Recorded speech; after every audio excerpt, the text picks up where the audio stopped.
Our first competitor of the day is Philip Scott, age 21. Philip competed last week at XT Fitness, came in 4th place, his best result to date in the NNL. He is a one-time national finalist, qualifying last year Apex just short of clearing the first stage, but this is his home gym. Let's see if he can beat all 19 obstacles on this brutal course today. And coming off good leak last week, you'd think he'd be in good spirits to maybe make a good run today. We'll see what happens, but I got high hopes for him here. Exactly, onto the floating steps. And he moves right through, obviously. He'll chalk up. Long course, it's a marathon, not a sprint, so he's not bolting right into the rope slider. Yep, take your time between obstacles. There's no need to go too fast. The more obstacles you complete, the better. If you fail, you're done. So, smart strategy here. Exactly right. As he cats up to the top of that 10-foot wall, he'll unhook the rope and begin the swinging line. Philip does all kinds of stuff way harder than this is in his backyard. If he fails this, I'm done. I'm going home. And that is not something you want to hear from Alex Cunningham, a man who has supported Philip on numerous occasions throughout his career. So hopefully he doesn't fail this for all of our sake. Yeah, this is true. We're having a little bit of technical difficulties first run of the day. Gonna sort that out over the course of the day. Last week I got a little bit caffeined up. Had a nice tackle of Philip there at the end of the run, but that's going to go down in infamy. But in the meantime, Philip Scott about to finish up the swinging line, and he grabs both of those holds and is through. Well done. There you go. Bert. And I'm looking out for this balance obstacle here, the feeder totter. Very difficult. Those beams are so thin. That second one is wavy. You really got to be careful about your foot placement. This could take out a lot of ninjas today. Yeah, he's been working on his balance, so we'll see what happens on your fall there. Oh, yeah. He's hanging in there. Yeah, he beat 2 very tricky balance obstacles at the World Championships last year. He finishes up the feeder totter. No problem. And he's onto the wing nuts. These, of course, debuted this past March in Daytona. And Philip Scott has really good laches. Oh, look at that one swing! And he does it again! Incredible! Yeah, I would say that's as good as you can do them. Yeah, Philip Scott has some amazing laches, but the sideways lache trips up a lot of ninjas, not Philip motoring right through as he takes on obstacle 6 of 19, the Rolling Thunder. Yeah, this obstacle very infamous for being a killer, really, on A&W. And we just had it here in Daytona, and just a very difficult obstacle in the upper body. But he's going along very nicely in terms of the pace, and albeit it's a little bit easier than it is in the show, but still, gotta get through it, and he's doing well. Yeah, he drops down and finishes over to another balance obstacle. This could provide a little bit of rest for his arms. Very long upper body course. There's a lot of hard stuff in the back half. Let's see if he can defeat Domino Hill, though. A little bit of a freeze. Still waiting to take it on. Deep breaths. Yeah. Gotta have real light feet here, starting on that Bosu ball. And wow, look at that. Well done. Yeah, good work. Yeah, kept a couple of them upright. That is what you want to see as he moves on to the traveling monkey bars. A bit of a twist on the floating monkey bars. These cradles swing individually, so a little tougher than the regular floating monkey bars, which stay stationary. Yeah.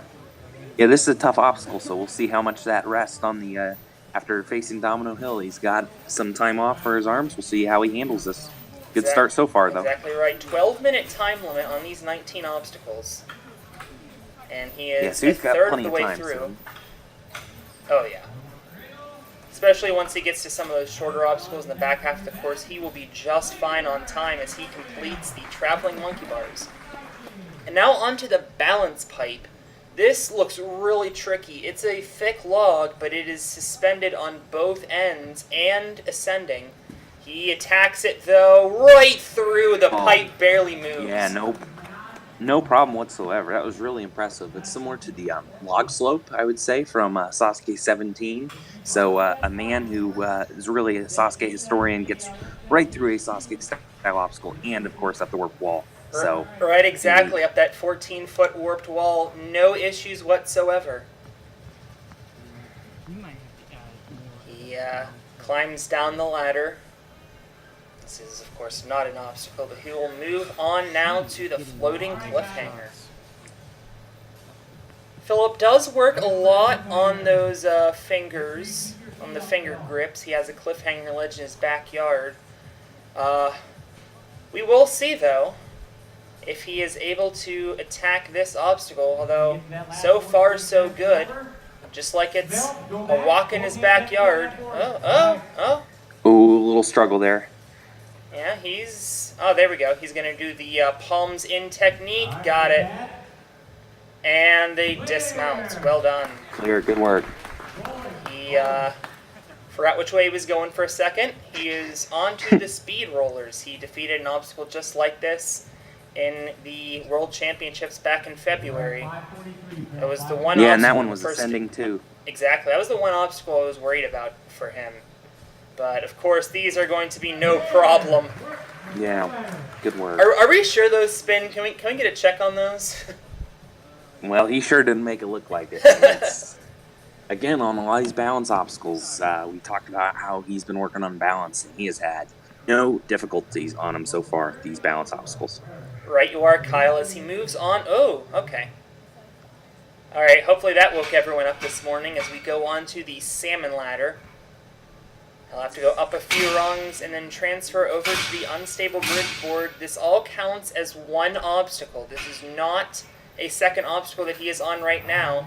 And this is a very, those chains are very long. You can see they're about 10 feet in the air. But no trouble for Philip Scott as he dismounts from the rope. Quickly through that. That was good. So he's coming to the end of it. What, has he got 6 obstacles left now? You are correct, sir. He is on to the wind chimes. We've seen this variation of the wind chimes before. I actually saw it last week. But the apparatus from which these chimes hang is free swinging. So that adds another layer of difficulty. He is allowed to start with one on that second rung. He has to get both poles all the way to the last rung. That is going to be the clear, and it looks like he's skipping a rung there, actually. Yeah, he skipped a rung using that long wingspan, 6'2". I was going to say, one of the taller guys got to take advantage of it on an obstacle like this. So exactly right. Sometimes it can be a disadvantage if you're close to the floor, especially in these gym comps, but this is where you make it up. Long wingspan, skipping moves. I was going to say, funny you say that as I'm 6'5", so. Yeah, there you go. And he finishes. 5 obstacles left. He chalks up. Not needed for this particular obstacle, but it will be needed momentarily as he is on to the parkour run. A little bit of a plyometric activity. Obviously not going to be any difficulty for him. Yeah, that's you. And we don't have a good look at this, but there is a slack line up there, which he goes right into, and he's got it. Getting some admiration from the crowd. Oh, that's his dad. It's his dad. Philip pointing out his dad there in the crowd, watching on from the perch as he motors right through the cat grabs. 3.5 minutes to go on to Cannonball Alley. He will descend down that rope and then take on those 4 big cannonballs. Reminds me of perhaps somebody in a cave moving down a cave wall on a rope. Forget the word. Abseiling, maybe? Anyway, as I was talking about that, right through Cannonball Alley, and he's on to the last obstacle with 3 minutes to go.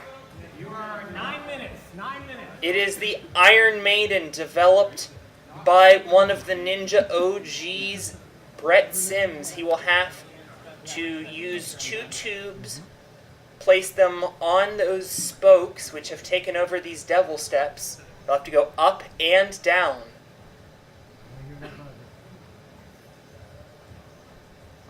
And he prepares himself. Still has 2.5 minutes. He could rest a little more.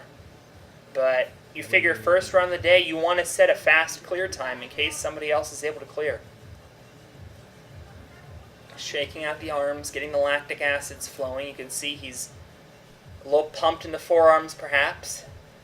A little over 2 minutes as he begins, and he has these great lock-offs you can see, moving right up, but a lot of precision required. Going up to that top rung. Oh, he missed! The save! No!